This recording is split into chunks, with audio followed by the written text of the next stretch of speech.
Բարձր սարքելի հետևորդներ, մենք հացով սարքել ենք սանդվիչ, մեզ պետք է հաց, ֆիլե, կետչուպ և մանես, ճարպկած պանիր զարդարանքի համար և հալվող պանիր, որ դնելու ենք սանդվիչի մեջ և կաղան, որը մենք զարդարելու ենք։ Դե սկսենք։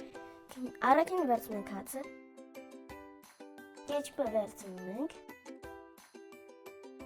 պանիր ենք վերցնում և ֆիլե։ Եվ վերցնում ենք մյուս հացը,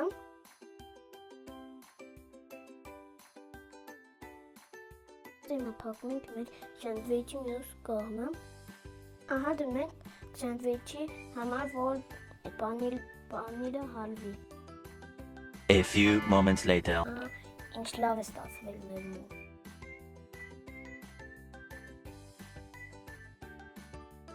Եվ նրան լցնում ենք ճարպկած պանիրը, որ ասել էինք,